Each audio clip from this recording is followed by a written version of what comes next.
Hello, everyone, and welcome to our channel. I'm Mark, I'm Rob. and today we're going to talk about Neil Paine's Rookie of the Year rankings. No surprise there. Caitlin Clark is not first.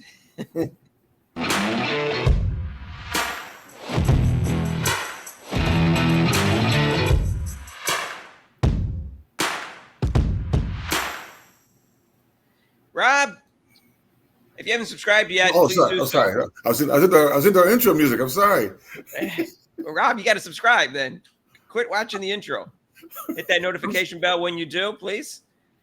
And okay, so Neil Paine, as we know, he writes for ESPN.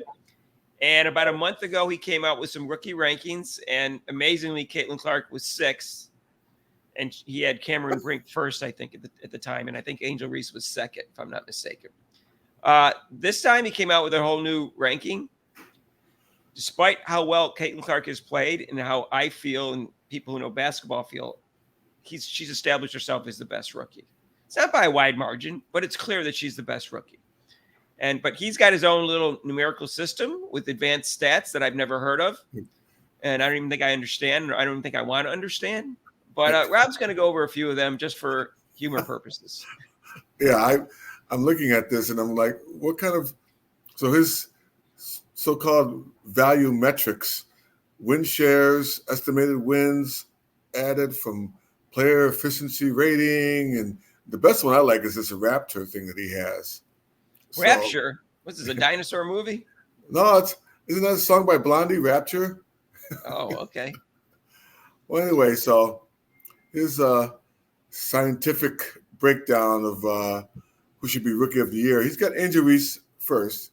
So, Mark, he breaks it down into finally to a 0 to 100 scale with 5 categories, being scoring, true shooting, passing, rebounding, and defense. Now, he's got Angel Reese, of course, number 1 in this. In the scoring, let's compare with Reese and Clark. In scoring, he's got Angel Reese at 68. For Caitlin Clark, he's got it at 76. Okay, not too bad. They were kind of close. Now, for true shooting, he has Reese 24, which makes sense because you can't shoot that well. And he's got Clark number at 78 for true shooting. The third category, passing, he has Angel Reese 18, and Caitlin Clark is 99, almost 100. And then going to the rebounding, he's got Angel Reese at 100, gives her 100 right there. And then with Clark, who's not a bad rebounder, unfortunately, gives her about 58, which I think is too low. And now here's a category I really don't like that he has. It's defense. So the defense, he's got Reese at 78. 78? Yes. And then with Clark, he's got Clark at 32. No one I know thinks that Angel Reese is a good defender, Rob. He's essentially saying that Caitlin Clark is non-existent on defense. Right. I agree with you. But I mean, to have Caitlin Clark at 32, that means that she plays non-existent defense. Essentially, she just stands on the floor and then stands there. I don't understand why he limits this to 5 categories. There's like 200 different types of stats out there right now, and he's limited to 5 categories. And that's my problem with this, is that no matter what you do, Rob, you can use whatever stats you want to say one player is better than the other, because there's so many different stats. You just choose the ones that you like. And if you do that, yeah, someone's going to come out ahead. I could take a player who's maybe the 100th best player in the league, and I could put stats up against Angel Reese, and I could have her stats come out better than Angel Reese's without a problem. And there's 2. I just the ones I like. Mark, I could take stats for you. We'll go outside. You shoot some baskets. Shoot about maybe 10 shots at the basket, and I can mark down, and we can make stats for that. And I'm sure you'll be ahead of Angel Reese. Well, here's the other problem, Rob. Like the traditional stats, there's no fudging them. You either get 20 rebounds or you don't. Okay, nothing changes about that. There's no ifs, ands, or buts about how to rate the number of rebounds. other than that Angel Reese seems to get a lot of offensive rebounds and miss shots. But Right. all jokes aside, when you have these advanced stats put other factors into them in order to calculate the advanced stats. And someone has to say, okay, how important is this and how important is that, and put a percentage on each one of them in order to come up with this advanced stat.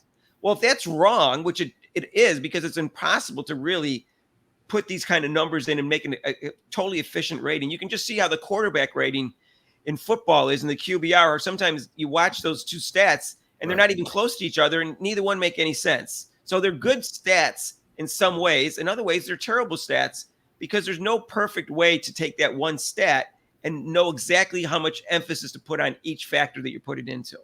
I even saw that someone said, well, Angel Reese guards the best post players. That's why she's good on defense. Well, I don't know, Rob.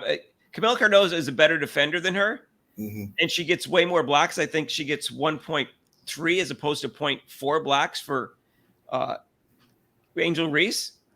And she just bodies up better, and she's just a better defender. And she's actually shoots better. She shoots 45% as opposed to 41%. Take the game last night, and Angel Reese got 10 points, and she also got 10 rebounds. Now, gee, what a coincidence that is. She just happened to get 10 points and 10 rebounds. And you wonder when she took her out because she played 30 minutes. But she had to take 17 shots to get that 10 points, Rob. She was 5 for 17. Right. Meanwhile, Cardozo, who shoots at a higher percentage than her, she's as good a player as Angel Reese, but she only gets 20 minutes again. She only got 20 minutes a couple games ago for no reason either, even though she was playing a really good game. And she shot 4 for 5 and only had 8 points, but she did that in 20 minutes, and she had 7 rebounds in 20 minutes as opposed to 10. So she was playing just as well as Angel Reese, but got 10 fewer minutes, and she shoots better and shot way better that game and only got 5 shots instead of 17. So, Mark, I'm wondering if the coach is not, like we said, interested in winning the game, or is she just interested in Angel Reese getting this Rookie of the Year thing? I mean, because she's interested in that, Rob. She's keeping that double-double thing going on, and this is a perfect example. Angel Reese got 7. Why is all the balls being shot into Angel Reese in the post?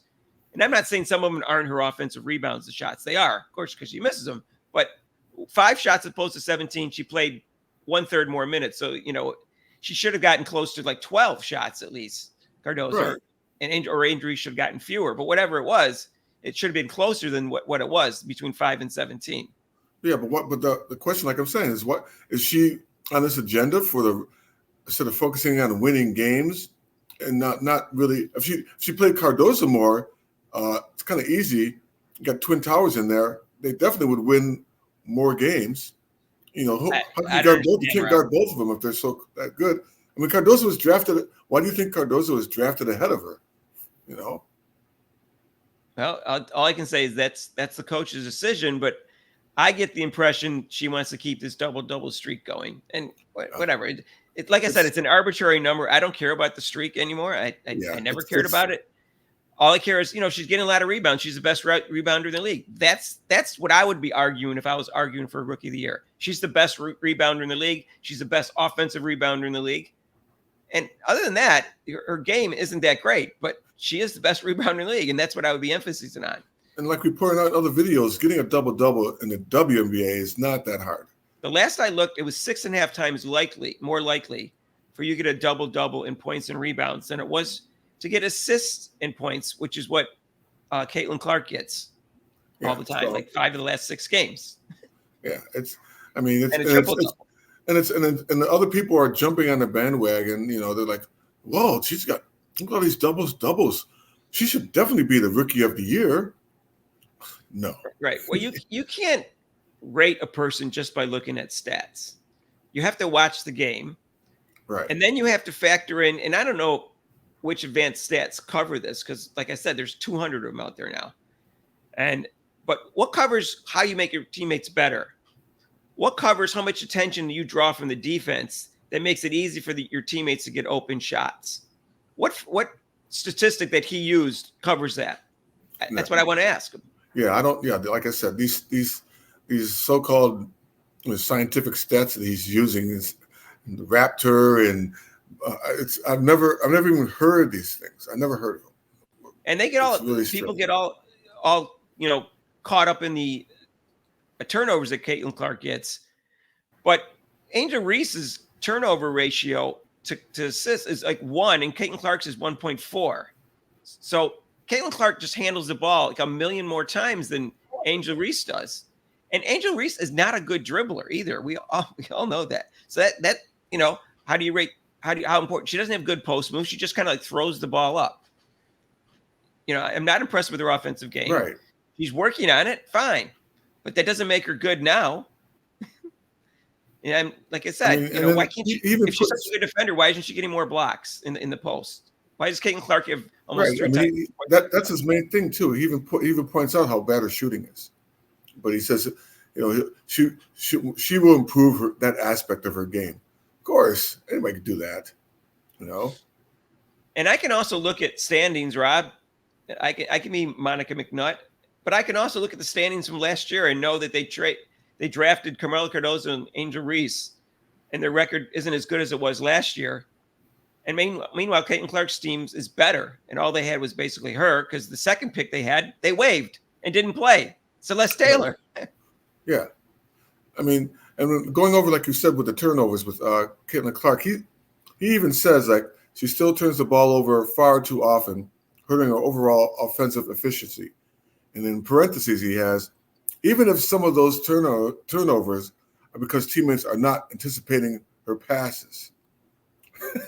So, well, that's silly because they're not. It isn't that just not anticipating. They're dropping them, and then for some strange reason, they give the turnover to Clark, even though the pass is just perfectly fine. And I don't understand that because that's not the way it's supposed to be worked.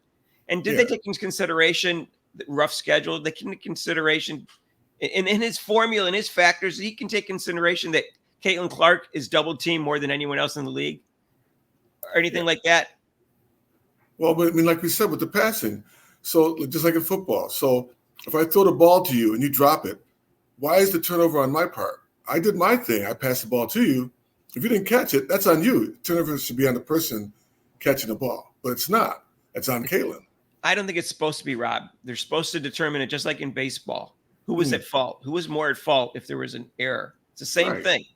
I don't know why they're doing it that way in the WNBA. I didn't realize they did it that way in the WNBA. I don't think they do it that way in the NBA. But now I'm going to research it and find out because I know they're supposed to be evaluating that because I've read about that part. I just don't know how well they do it. Apparently, they do a very poor job in the WNBA. And I don't know if it's a conspiracy against Caitlin Clark or if they always did it that way. All I know is, to me, that's not a turnover. Yeah, that doesn't make sense. I didn't turn the ball. Why I made the pass to them, and they can't catch the ball. It's in their hands, and then the turnover is against me. I'd be pissed if I was getting like, excuse me, it's not my fault. It's mind-boggling that someone wants to rate the rookies and not just watch them and put eye tests as part of their ranking. I understand statistics are all part of the evaluation when you do it, because I do that too. I watch them. I see how the team's doing. I look at statistics. I look at advanced statistics. I look at everything. But the eye test is still important, and you can't put that in numbers. Exactly, and that's to me that's the main thing as far as stats. Like stats, was that saying stats are for losers? But they are useful. But if you're watching a basketball game and you see Caitlin Clark do a behind the back no look pass, come on, what do you say about that? I was saying that's one of the best passes I've ever seen in my entire life. I'm watching basketball for 55 years. Yeah, it was stunning, Rob. Right. It was perfectly timed. It was perfectly placed. It was no look. It was behind it. It was the only pass that she could make at that time. Yeah, it's the only way she would have gotten that pass off. Yeah. Right. So I don't know what to say, but I don't know. I don't know anything about Neil Paine. I know ESPN has an agenda for Angel Reese to be Rookie of the Year. Neil Paine is white, obviously, from the picture. I don't know if he's overly woke. I don't know if he's just stat oriented and he thinks his stats are the best way to evaluate somebody, and he's just completely wrong. But he's wrong. That's all that matters. Yeah, I don't know these so-called whatever rap tour and what is. I was looking at him going, what does this mean? So this is the gospel. I guess him him doing this is, oh, it's gospel. That's it. This is the way it should be, and that's why Angel Reese should be number one. And isn't it like his summary was consensus wins was 2.9 to 1.6? Yes. So basically he's saying that Angel Reese is twice as good as Caitlin Clark. Right. So and he also said she was 6 when he did it a month ago, and we all know that was impossible for her to be 6 a month ago. And like I said, he doesn't take into consideration all the other factors that we talked about.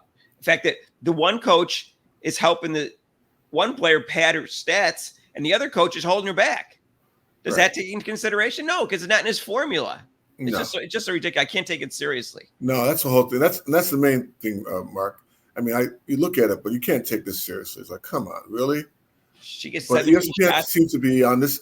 ESPN seems to have these bobbleheads and these writers who just spew things out, and then that must be it. Yeah, that's it.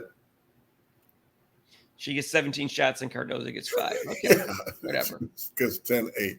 Caitlin Clark has games where she gets almost no shots. I'm not the math major in this channel, but I'm pretty sure I think Cardozo has a better percentage of scoring. 4 or 5. Yeah, let's not give her many more shots, even though she's 4 for 5. Just cut her off right now, so Angel can get her 10 points this game. Right. We're gonna keep giving it to her. Keep giving it to her. I didn't watch the game, but I can read into it. She got a shot blocked 3 or 4 times by Jones, who's guarding her. 40 of her layups have been blocked going into last night's game. She only makes 44% of her layups. Oh, okay. I'll take that back. And should be higher. It's a layup, 5 feet away. Well, she doesn't jump well, Rob. And that's why her defense isn't that good. That's why she didn't get many block shots. She doesn't jump well. No. That's all part of evaluating somebody. Right. The eye test. Anyways. All right, Rob. Well, let us know what you think. If you're a Reese fan, you love it. But I'm telling you, you're only using part of the information that you have to rate a person when he's using those categories. Because I just went over several things that he doesn't even take into consideration. That's what's happening, you guys. How about some basic stats? Okay. Yeah. How about that? All right. Anyways, I've had enough of this. I know who the better player is. I don't need Neil Paine to tell me. I haven't watched basketball longer than him too. So if you haven't subscribed yet, please do so and hit that notification bell when you do, so you get notified of our next videos. And I'm going to be live tonight doing the game against the Mercury. I don't think Diana Taurasi's playing, but we'll see. It's at 7:30 on ION. And we have a live show every Monday from 6 to 8. And that's Eastern time, except for major holidays like Christmas, Labor Day, and Rob's 39th birthday. Mm-hmm. And also, we're not going to do it during the 2 weeks during the Olympics, because we're going to be doing live shows from 2 to 5 in the afternoon, because it's Eastern time. Prime time in Paris. So that's when the marquee events are. Feel free to prime time in Paris. Prime time. All right.